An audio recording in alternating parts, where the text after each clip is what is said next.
j'ai fini l'université, je me débrouillais, comme on le dit, je suis un débrouillard. Ma formation de base, je l'ai fait à Sékou et à l'ONG Bouge. Je suis titulaire d'un DEAT en aquaculture pêche et en plus d'une licence professionnelle en production animale. J'ai eu mon BPC l'année passée. J'ai laissé mes études, j'ai un rêve et je dois réaliser.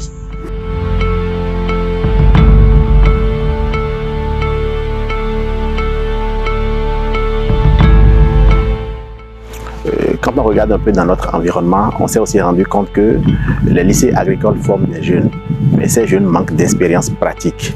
Et sur nos exploitations en tant qu'agriculteurs, nous recevons environ 600 jeunes stagiaires venant des lycées, universités et collèges d'enseignement technique agricole.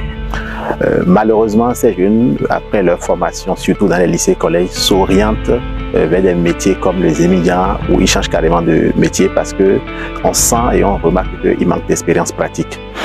On a aussi constaté que ces jeunes, pour la plupart, disposent de très peu de moyens pour s'insérer dans la vie professionnelle. C'est alors que AJAM a décidé de former des jeunes en matière d'entrepreneuriat agricole. Donc, c'est deux catégories que nous avons ciblées, des entrepreneurs agricoles ou des gestionnaires de fermes, et ensuite des ouvriers agricoles spécialisés, mais surtout stables. La majorité des jeunes que nous avons reçus, qui étaient quand même engagés, qui ont démontré que c'est un besoin qu'il y a sur le marché d'apprendre. C'est un besoin pour les jeunes de pouvoir avoir des connaissances pour s'orienter au fait dans la vie, que finir les études trop tôt ou parce que n'ayant pas de moyens ou parce que n'ayant pas d'issue n'est pas une fin en soi, qui peuvent quand même s'adosser à l'agriculture pour pouvoir évoluer. L'un des objectifs aussi de notre projet, c'est de travailler pour l'emploi des jeunes, pour résorber le chômage des jeunes. Donc cet objectif croise l'ambition de AJAM, ce qui milite en faveur de cette initiative d'accompagnement de Prosiva. C'est une initiative qui sort un peu du cadre des initiatives qu'on a l'habitude de voir. Premièrement parce qu'elle touche d'abord au développement personnel du jeune qui vient sur une exploitation et qui veut se faire former. C'est d'abord comment amener le jeune là à pouvoir aller vers un choix vraiment qui vient d'une volonté et aussi savoir comment s'orienter.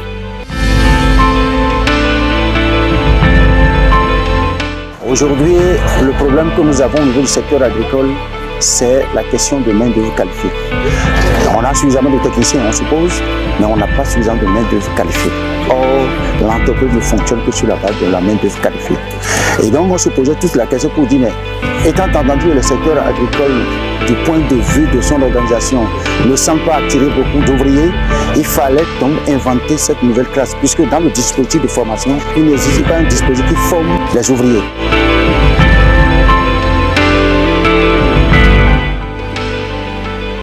L'initiative prônée par l'association des jeunes agriculteurs modernes du Bénin, AJAM, est une initiative louable.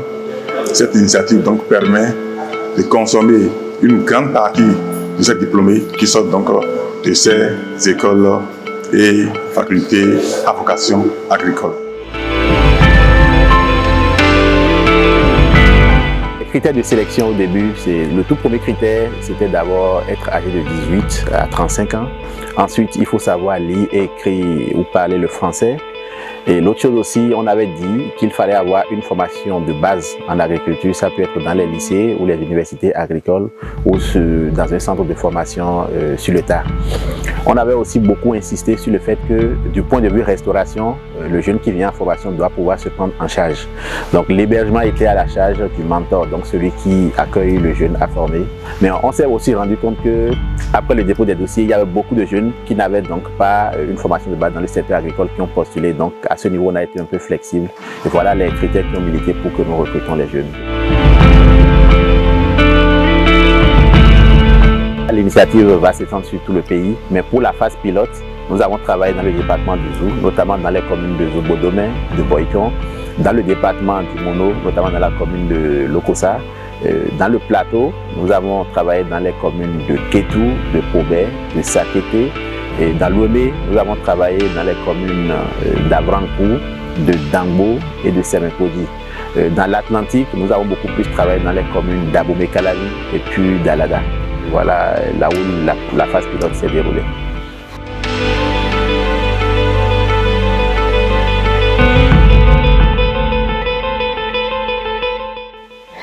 Avant, je ne maîtrisais pas comment donner les médicaments pour les animaux.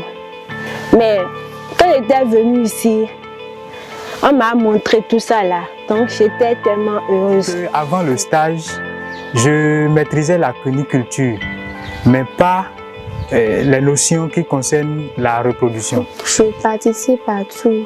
Si on fait ici les autres travail là-bas, si je suis un peu ici, je vais là-bas pour suivre les autres aussi. Avant de rentrer, on a fait d'abord quelques formations sur le leadership, le développement personnel. Donc ça m'a permis de commencer par respecter la hiérarchie. À l'entrée maintenant à la FEM, on a d'abord établi tout un programme annuel, parce que ce que nous appelons couramment plan de campagne. Donc sur ça, on a décliné des activités. Il y a l'aspect apprentissage par le faire-faire. Le mentor, il est là, il a le devoir de t'accompagner dans ce que tu veux. Il n'est pas là en te disant non, fais ci, fais ça, non. Il te laisse faire et puis tu apprends de tes erreurs. Au début, elle n'était pas du tout dans le but. Quand on a augmenté les 6 mois, elle arrive à se retrouver. J'ai eu 2 mentorés. Il y avait un qui avait fini les cours et qui était à la maison, il ne faisait rien. Il est venu faire 6 mois ici. Mais actuellement, il est en installation. Il est en train de préparer l'installation. Je suis là, il n'a pas moins 1 ou 2 fois. Il y a le second qui était un étudiant en licence agronomie. Lui, il est venu se perfectionner. Lui aussi, actuellement, il a continué les cours. Mais il a déjà mis en place une unité de production maraîchère. J'ai reçu 2 mentorés. Ils ont plus suivi la formation technique et plus approfondie sur comment tenir les cahiers de gestion, comment rentrer dans l'auto-emploi. On a envoyé 3 personnes, mais finalement on a constaté qu'il y a une seule personne qui a la volonté réelle de faire. Donc c'est lui qui est resté avec nous. C'est un jeune qui a le BPC et qui a pris comme initiative de s'insérer dans l'agriculture. Donc il est venu passer 6 mois avec nous ici. Et nous avons constaté qu'il y a un jeune qui a vraiment la volonté d'entreprendre quelque chose dans l'agriculture. Donc il a fait ces 6 mois sans aucun problème. Et nous, ce que l'on voulait d'eux, c'est sentir en eux qu'ils ont vraiment la volonté de devenir comme nous.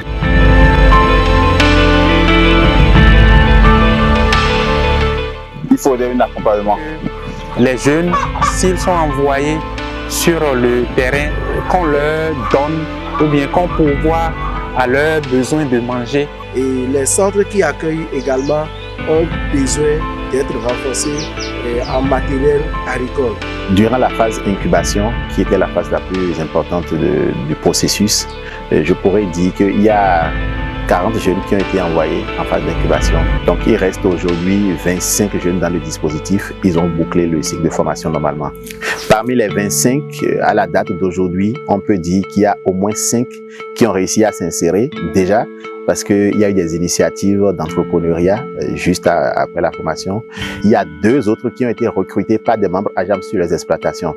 Donc je pourrais dire que de façon globale, l'initiative est très bien appréciée par les jeunes. Cette initiative géniale que l'AJAM a prise a été quelque chose de très bien. Et ce que j'ai vécu, ça me donne l'assurance que, eh bien, il y a une certaine renaissance au niveau du renouvellement non seulement des ressources humaines au niveau du secteur de l'agriculture, mais également la JAM par cette initiative est en train de combler un vide.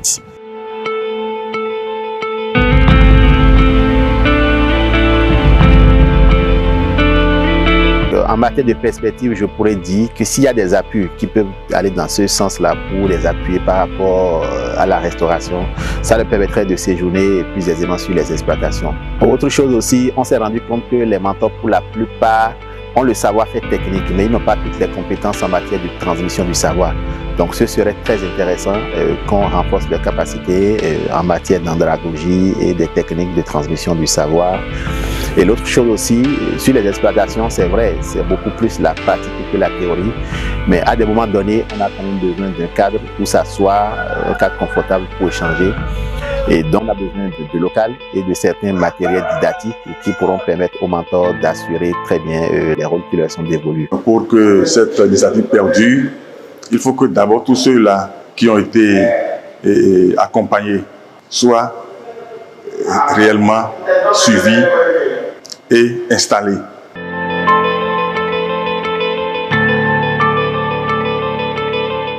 Bon, là où je suis maintenant, je peux m'installer pour pouvoir continuer mon activité.